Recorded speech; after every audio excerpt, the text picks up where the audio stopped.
BJP ಸರ್ಕಾರಕ್ಕೆ ಹೇಳಿದಿಕ್ಕಾರ, BJP ಸರ್ಕಾರಕ್ಕೆ ಹೇಳಿದಿಕ್ಕಾರ, ಜನವಿರೋಧಿ BJP ಸರ್ಕಾರಕ್ಕೆ ಹೇಳಿದಿಕ್ಕಾರ, ಜನವಿರೋಧಿ ಬಿಜೆಪಿ ಸರ್ಕಾರಕ್ಕೆ ಹೇಳಿದಿಕ್ಕಾರ, ಕೇಂದ್ರ ಬಿಜೆಪಿ ಸರ್ಕಾರಕ್ಕೆ ಹೇಳಿದಿಕ್ಕಾರ,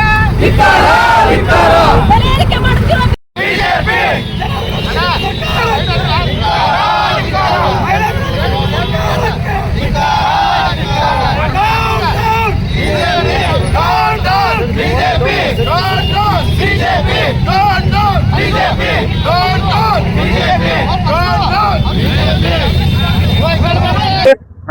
ಕೇಂದ್ರದ ಮೋದಿ ನೇತೃತ್ವ ಬಿಜೆಪಿ ಸರ್ಕಾರದ ಜನ ವಿರೋಧಿ ನೀತಿಗಳನ್ನ ಖಂಡಿಸಿ ನಮ್ಮ ರಾಷ್ಟ್ರೀಯ ನಾಯಕರಾಗಿರ್ತಕ್ಕಂಥ ನಮ್ಮ ರಾಷ್ಟ್ರೀಯ ಪಕ್ಷದ ಅಧ್ಯಕ್ಷರಾಗಿರ್ತಕ್ಕಂಥ ಆದರಣೀಯ ಮಲ್ಲಿಕಾರ್ಜುನ್ ಖರ್ಗೆ ಅವರು, ನಮ್ಮ ನಾಯಕರಾಗಿರ್ತಕ್ಕಂಥ ರಾಹುಲ್ ಗಾಂಧಿ ಅವರು, ಮುಖ್ಯಮಂತ್ರಿಗಳಾಗಿರುವಂತಹ ಡಿ ಕೆ ಶಿವಕುಮಾರ್ ಅವರು, ಸನ್ಮಾನ್ಯ ಶ್ರೀ ಸಿದ್ದರಾಮಯ್ಯನವರು ಮತ್ತು ನಮ್ಮ ಪಕ್ಷದ ಅಧ್ಯಕ್ಷರಾಗಿರ್ತಕ್ಕಂಥ ಬಿ ಕೆ ಹರಿಪ್ರಸಾದ್ ಅವರು ಎಲ್ಲರೂ ಕೂಡ ಕೇಂದ್ರದ ಆಡಳಿತದ ವಿರುದ್ಧ, ಅವರ ಜನ ವಿರೋಧಿ ನೀತಿಯ ವಿರುದ್ಧ ಇಡೀ ರಾಷ್ಟ್ರಾದ್ಯಂತ ಪ್ರತಿಭಟನೆ ಹಮ್ಮಿಕೊಳ್ಳಲಾಗಿದೆ. ಅವರ ಆದೇಶದ ಮೇರೆಗೆ ಇವತ್ತು ನಾವು ಕಲಬುರಗಿಯಲ್ಲಿ ನಮ್ಮ ಜಿಲ್ಲಾಧ್ಯಕ್ಷರು ಕಾರಣಾಂತರದಿಂದ ಬೆಂಗಳೂರಲ್ಲಿ ಉಳಿದಿದ್ದಾರೆ. ಅವರ ಅನುಪಸ್ಥಿತಿಯಲ್ಲಿ ಎಲ್ಲ ಜಿಲ್ಲೆಯ ಕಾಂಗ್ರೆಸ್ ನಾಯಕರು ಇವತ್ತು ಬೆಲೆ ಏರಿಕೆ ವಿರುದ್ಧ, ಬಿಜೆಪಿಯ ದುರಾಡಳಿತದ ವಿರುದ್ಧ ಮತ್ತು ಅನ್ಯಾಯ ಅತ್ಯಾಚಾರದ ವಿರುದ್ಧ ಪ್ರತಿಭಟನೆಯನ್ನು ಮಾಡ್ತಾ ಇದ್ವಿ.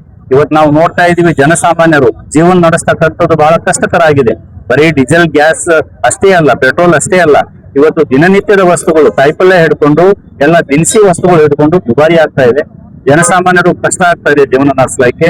ಹಾಗಾಗಿ ನಾವು ಎತ್ತತಕ್ಕಂಥ ಧ್ವನಿ ಇದು ಬರೀ ಕಾಂಗ್ರೆಸ್ ಧ್ವನಿ ಅಲ್ಲ, ಇದು ರಾಷ್ಟ್ರದಲ್ಲಿ ಜನಸಾಮಾನ್ಯರು ಕಷ್ಟ ಅನುಭವಿಸ್ತಕ್ಕಂಥ ಧ್ವನಿ. ಅವರ ಧ್ವನಿಯನ್ನ ನಾವು ಅವ್ರ ಪರವಾಗಿ ನಾವು ಇವತ್ತು ಪ್ರತಿಭಟನೆ ಮೂಲಕ ಎತ್ತಾ ಇದ್ದೇವೆ. ಇಷ್ಟಕ್ಕೆ ನಾವು ಅನೇಕ ವಸ್ತುಗಳ ಬೆಲೆ ಖಂಡಿಸ್ತಾ ಇದ್ದೀವಿ ಏರಿಕೆಯನ್ನ, ಮತ್ತು ಅದು ವಿಡ್ರಾ ಮಾಡ್ಕೋಬೇಕು, ಕಡಿಮೆ ಮಾಡಬಹುದಾಗಿದೆ. ಈಗ ಅನೇಕರು ಹೇಳ್ತಾರೆ ರಾಜ್ಯ ಸರ್ಕಾರ ಕೂಡ ಇನ್ವಾಲ್ವ್ ಆದ್ರೆ ಮಾಡಬಹುದು ಅಂತ ಹೇಳಿ. ಆದ್ರೆ ಯಾವ ನೀತಿ ಕೇಂದ್ರ ಸರ್ಕಾರ ಅನಿಸ್ತಾ ಇದೆ ಆ ನೀತಿಗಳನ್ನ ಕೇಂದ್ರ ಸರ್ಕಾರವೇ ಬದಲಾವಣೆ ಮಾಡಬೇಕು ಹೊರತು ರಾಜ್ಯ ಸರ್ಕಾರ ಮಾಡುವಂಗಿಲ್ಲ. ರಾಜ್ಯ ಸರ್ಕಾರದ ವತಿಯಿಂದ ನಾವು ಇವತ್ತು ಜನರ ಹೊರೆ ಇಳಿಸ್ಲಿಕ್ಕೆ ಪಂಚ ಗ್ಯಾರಂಟಿ ಕೊಡ್ತಾ ಇದೀವಿ. ಇವತ್ತು ಜನರ ಕಷ್ಟದಲ್ಲಿ ಇದ್ದಾರೆ ಅಂತ 2,000 ರೂಪಾಯಿ ಪ್ರತಿ ಮಹಿಳೆಗೆ ಕೊಡ್ತಾ ಇದೀವಿ, ಬಸ್ ಫ್ರೀ ಕೊಡ್ತಾ ಇದೀವಿ, ಇವತ್ತು ಕರೆಂಟ್ ಫ್ರೀ ಕೊಡ್ತಾ ಇದೀವಿ. ಅನೇಕ ಜನಸಾಮಾನ್ಯರಿಗೆ ಹೊರೆ ಕಡಿಮೆ ಮಾಡ್ಲಿಕ್ಕೆ ಏನ್ ಮಾಡ್ಬೇಕೋ ರಾಜ್ಯ ಸರ್ಕಾರ ಮಾಡ್ತಾ ಇದೆ. ಆದ್ರೆ ಕೇಂದ್ರ ಸರ್ಕಾರ ಅದಾನಿ ಅಂಬಾನಿಗೆ ಖುಷಿ ಮಾಡ್ಲಿಕ್ಕೆ, ಇಡೀ ನಮ್ಮ ಕ್ಯಾಪಿಟಲಿಸಂ ನಮ್ಮ ದೇಶದಲ್ಲಿ ಬೆಳೆಸಲಿಕ್ಕೆ ಮತ್ತು ಅಂತಾರಾಷ್ಟ್ರೀಯ ಮಟ್ಟದಲ್ಲಿ ದೇಶದ ಘನತೆ ಗೌರವ ಪೂರ ಮಣ್ ಪಾಲ್ ಮಾಡಿದ್ದಾರೆ. ಇವತ್ತು ಟ್ರಂಪ್ ಕೆಳಗಡೆ ಆಗಿರ್ಬೋದು, ಇನ್ನೊಬ್ಬರ ಕೆಳಗಡೆ ಆಗಿರ್ಬೋದು, ಭಾರತದ ಏನ್ ನಾವು ಇಜ್ಜತ್ ಅಂತೀವಲ್ಲ, ಭಾರತದ ಮಾನ ಮರ್ಯಾದೆ ಎಲ್ಲ ಹರಾಜು ಮಾಡಿದ್ದಾರೆ. ಅದಕ್ಕೆ ಇದೆಲ್ಲ ದೇಶದ ಜನವಿರೋಧಿ ನೀತಿ ವಿರೋಧ ಮತ್ತು ಆಡಳಿತದಲ್ಲಿ ದುಸ್ಥಿತಿ ತಂದಿದ ಕಾರಣಕ್ಕಾಗಿ ನಾವು ಇಡೀ ದೇಶ ಅದಕ್ಕೆ ಪ್ರತಿಭಟನೆ ಮಾಡ್ತಾ ಇದ್ದೇವೆ, ಅವರಿಗೆ ಧಿಕ್ಕಾರ ಆಗ್ತಾ ಇದೆ.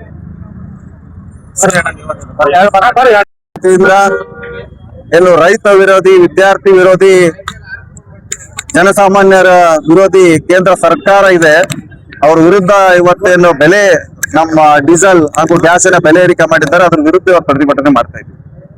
ಇವತ್ತು ನಿಮ್ಗೆಲ್ಲ ಗೊತ್ತಿದ್ದಂಗೆ 2014ರಲ್ಲಿ ಯಾವಾಗ ಬಿಜೆಪಿ ಸರ್ಕಾರ ಬಂತು, ಅವಾಗ ಕ್ರೂಡ್ ಆಯಿಲ್ ಪ್ರೈಸ್ ಇವತ್ತೇನಿದೆ ಅವತ್ತು ಸೇಮ್ ಇತ್ತು, $106-105 ಪ್ರತಿ ಬ್ಯಾರಲ್ಗೆ.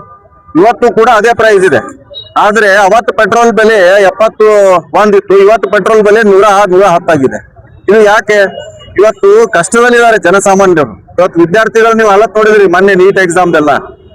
ಇವತ್ತು ಗ್ಯಾಸ್ ಬೆಲೆ ಇಷ್ಟೊಂದು ಮಾಡಿದ್ರೆ ನಮ್ಮ ಮಹಿಳೆಯರು ಪಾಪ, ಹೋಟೆಲ್ದವರು CNG ಪ್ರೈಸ್, ಮೊನ್ನೆ ನಾನು ಬೆಂಗಳೂರು ಹೋಗಿದೆ, ಆಟೋದವನು ಅಳ್ತಾ ಇದ್ದಾನೆ, ಸರ್ ನಮಗ್ ₹1 ಉಳಿತಾ ಇಲ್ಲ, ಈ CNG ಬೆಲೆ ಜಾಸ್ತಿ ಮಾಡಿದ್ದಾರೆ ಅಂತ. ಇವತ್ತು 43 ಲಕ್ಷ ಕೋಟಿ ಟ್ಯಾಕ್ಸ್ ಕಲೆಕ್ಟ್ ಆಗಿದೆ ಇಲ್ಲಿವರೆಗೆ. ಪ್ಲಸ್ RBI ಒಂದು ಹಿಡಿದ್ರೆ ಸುಮಾರು 53 ಲಕ್ಷ ಕೋಟಿ ಬಿಜೆಪಿ ಸರ್ಕಾರಕ್ಕೆ ಕಳೆದ 12 ವರ್ಷದಿಂದ ಇವ್ರು ಇಲ್ಲಿಂದ ಹಣ ನಾವು ಟ್ಯಾಕ್ಸ್ ವಸೂಲಿ ಮಾಡಿದ್ದಾರೆ. ಈಗ ಯಾಕೆ ಅವರು ಅದು ರೋಲ್ ಬ್ಯಾಕ್ ಮಾಡಬಾರ್ದು?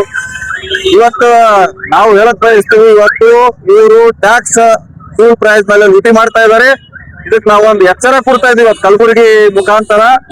ಇವ್ರು ಏನಾದ್ರು ಹಿಂಗೆ ಕಂಟಿನ್ಯೂ ಮಾಡಿದ್ರೆ, ಇದು ಪ್ರೈಸ್ ಅನ್ನ ಅವ್ರು ಕಮ್ಮಿ ಮಾಡಿಲ್ಲ ಅಂದ್ರೆ ಮುಂದಿನ ದಿನಗಳಲ್ಲಿ ಇನ್ನೂ ಉಗ್ರವಾದ ಹೋರಾಟ ಜನಸಾಮಾನ್ಯರಿಗೆ ತಗೊಂಡು ಪರವಾಗಿ ಮಾಡ್ತೀವಿ. ಆದಷ್ಟು ಬೇಗ ನಾವು ಬಹಳ ಕಷ್ಟದಲ್ಲಿ ಎಲ್ಲ ಜನಸಾಮಾನ್ಯರು, ಆದಷ್ಟು ಬೇಗ ಇದು ಏನು ಪ್ರೈಸ್ ಜಾಸ್ತಿ ಮಾಡಿದ್ರೆ ಅದು ಹಿಂಪಡಿಬೇಕಂತ ನಾವು ಆಗ್ರಹ ಮಾಡ್ತಾ ಇದ್ದೀವಿ. ಧನ್ಯವಾದ.